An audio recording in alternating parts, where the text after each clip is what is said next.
Une nouvelle session d'information, mesdames, messieurs, bienvenue. Au sommaire de ce journal, le pionnier de l'Union pour la démocratie et le progrès social UDPS dépose une plainte contre le ministère de l'Intérieur. Selon ces derniers, le ministère de l'Intérieur a sémé la confusion en enregistrant dans son arrêté plusieurs ailes de l'UDPS en violation de la loi. C'est ce que rejette le ministère de tutelle.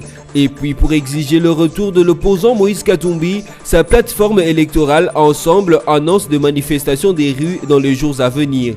De leur côté, les ex-rebelles du M23 appellent à la crédibilité des élections, faute de quoi ils se verraient dans l'obligation de reprendre des hostilités, ont-ils averti dans un communiqué. Enfin, la fièvre hémorragique à virus Ebola s'empare de la province de l'Ituri.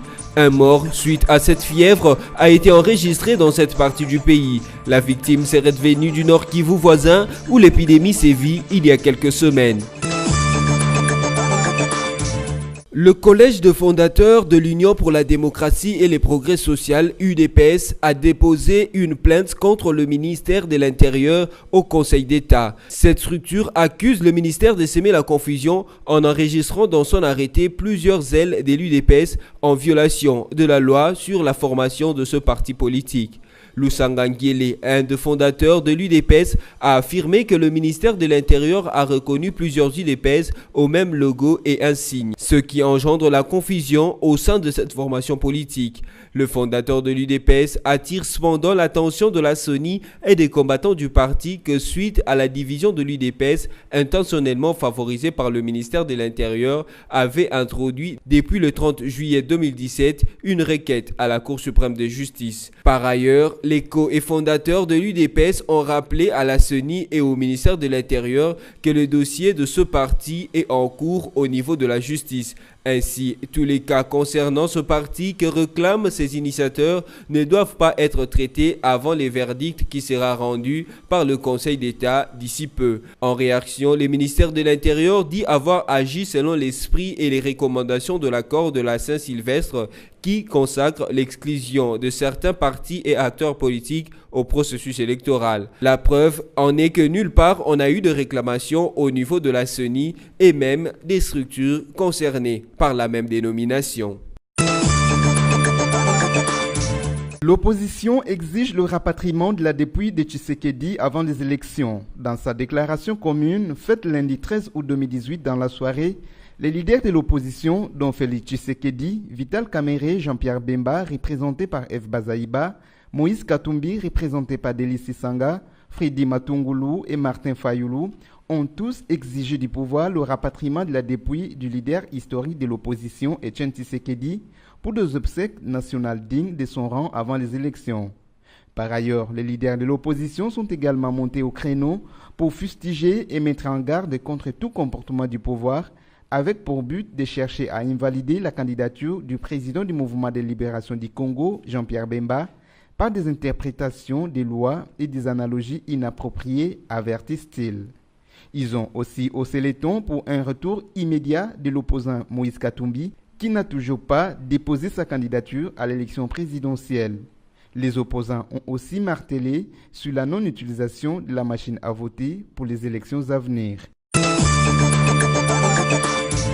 Le partisan de l'opposant Moïse Katumbi annonce des manifestations publiques dans le prochain jour. Ces manifestations dites synchronisées sur toute l'étendue de la République démocratique du Congo sont initiées dans le but d'obtenir le retour de Moïse Katumbi et sa participation aux élections du 23 décembre prochain. C'est le mot d'ordre lancé à Kinshasa le lundi 13 août dernier par la plateforme Ensemble pour le changement. Entre-temps, l'opposition congolaise se mobilise pour le retour immédiat de Moïse Katumbi. 5 candidats de l'opposition à la présidentielle du 23 décembre 2018 ont signé un communiqué conjoint appelant notamment le gouvernement à autoriser le retour au pays de Katumbi. En tout, la plateforme Ensemble appelle à des élections crédibles et exclusives en RDC. En outre, les ex-rebelles du M23 appellent pour leur part à des élections crédibles après le retrait du président Joseph Kabila.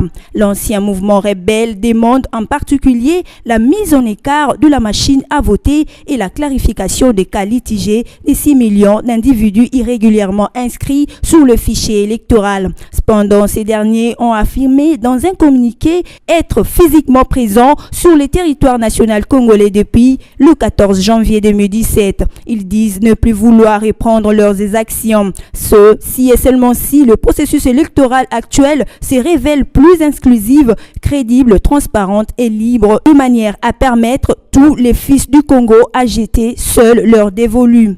Une chose est vraie, la République démocratique du Congo connaît à ces jours une nouvelle et plausible démarche dans son processus électoral. La pendule s'est mise à nouveau à l'heure, le peuple congolais n'a plus droit à l'erreur en assistant au théâtre de guerre dans son territoire national. Le chef de l'État a fait preuve de bravoure qui mérite d'être également considéré par le fils et filles de la RDC.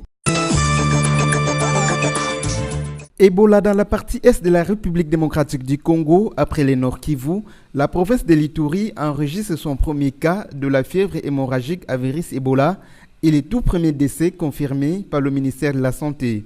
Ce cas a été enregistré dans la zone de santé de Mandima, dans le territoire de Mambasa, selon le directeur général de la riposte contre Ebola, Dr Baté Munzoloko. Il y a un cas d'une jeune fille qui est morte de la maladie à virus Ebola dans l'aire de santé de Katanga, zone de santé de Mambasa.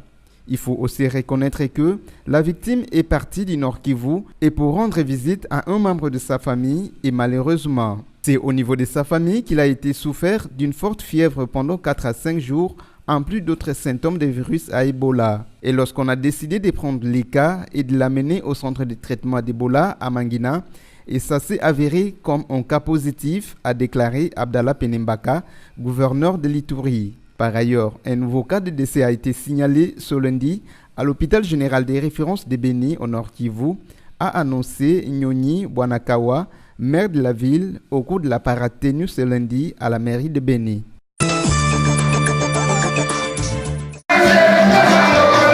Une guerre de leadership s'est déclenchée au sein du Football Club Renaissance du Congo.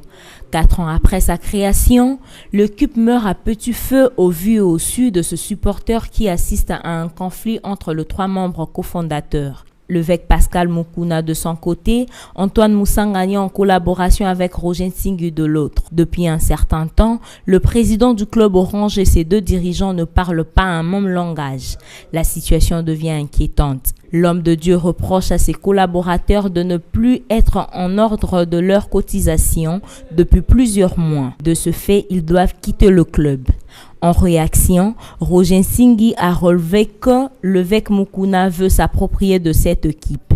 Il fait appel à la justice sportive de pouvoir le départager et promet de rencontrer le ministre de Sport Papi Nyango et le président de la Fédération congolaise de football association, Constant Oumari, ainsi que tout le dirigeant de club quinois. Musanganya à son tour a démenti le propos de Mukuna et se range du côté de Roger Nsingi. Antoine Musanganya et Roger Nsingi effectuent des démarches pour traduire Mukuna en justice.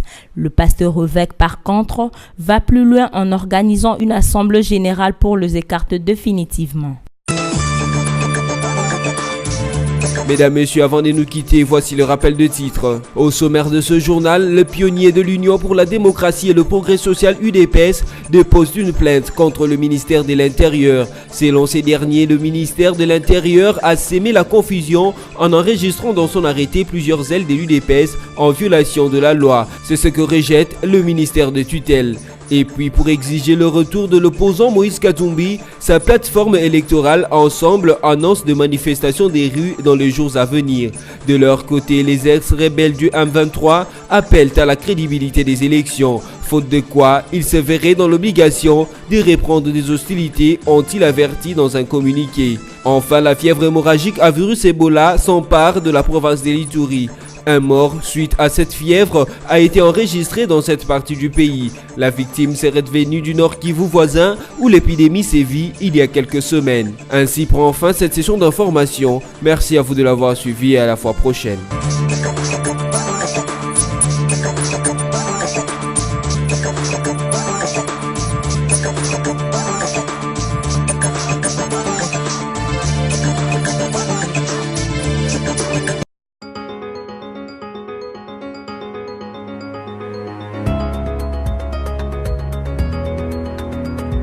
Mesdames, Messieurs, bienvenue et merci de suivre la revue de presse en ligne de ce mardi 14 août 2018, sélectionné résumé pour vous sur BSC TV. Ouvrons cette revue de presse avec les sites d'actualité Congo Virtuel qui titre « Constitution, Ramaphosa félicite Kabila ». Le président sud-africain et président en exercice de la SADC, Cyril Ramaphosa, a effectué vendredi 10 août 2018 une visite de travail à Kinshasa. Il a à cette occasion eu des entretiens avec son homologue congolais Joseph Kabila Kabange dans le cadre de consultations régulières du président en exercice de la SADC auprès des États membres et des rapports bilatéraux entre la République démocratique du Congo et l'Afrique du Sud. Les deux chefs d'État ont échangé autour de 3 points relatifs à l'évolution de la situation politique, électorale et sécuritaire en RDC, ainsi que du renforcement des relations entre les deux pays et des questions d'intérêt régional. Sur le premier point, le président sud-africain a félicité son homologue congolais pour le respect de son engagement à respecter la Constitution et les lois de son pays. Joseph Kabila et sa famille politique ont en effet désigné un candidat qui les représentera au cours de la prochaine élection présidentielle. Poursuivons cette revue de presse avec Forum des As qui note en grand titre « Tout en remerciant le président Kabila pour les choix, l'APECO de Bruno Tshibala rassure Emmanuel Ramazani Shadary de son soutien.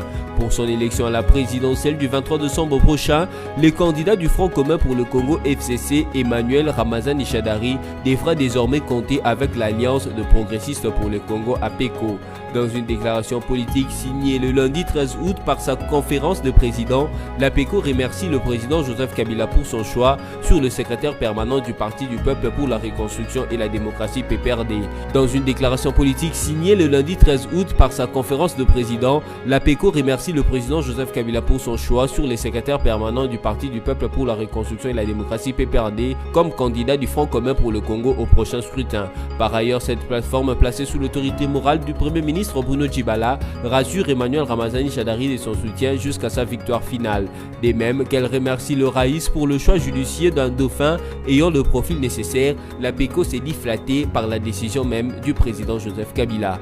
Bouclons cette revue de presse avec les sites okapi.net qui titre RDC, le Conseil de sécurité recommande à la classe politique congolaise et à la CENI d'assurer la réussite du reste du processus électoral. Le Conseil de sécurité a souligné l'importance pour l'ensemble de la classe politique congolaise et des institutions chargées d'organiser les élections d'assurer la réussite du reste du processus électoral qui doit mener à un transfert pacifique du pouvoir. La déclaration a été faite au cours de la réunion de ce lundi 13 août. Cette transition démocratique, la paix et la stabilité en RDC reposent sur une mise en œuvre de mesures de confiance de l'accord du 31 décembre. Cette transition démocratique, la paix et la sécurité en RDC reposent sur une mise en œuvre de mesures de confiance de l'accord du 31 décembre, ont rappelé les 15, ainsi que sur les respects des droits fondamentaux du calendrier électoral. Le Conseil de sécurité réitère qu'une mise en œuvre efficace, rapide et sincère de cet accord est essentielle pour la tenue des élections pacifiques et crédibles le 23 décembre. Cette revue de presse est terminée. Merci à vous de l'avoir suivi et à la prochaine.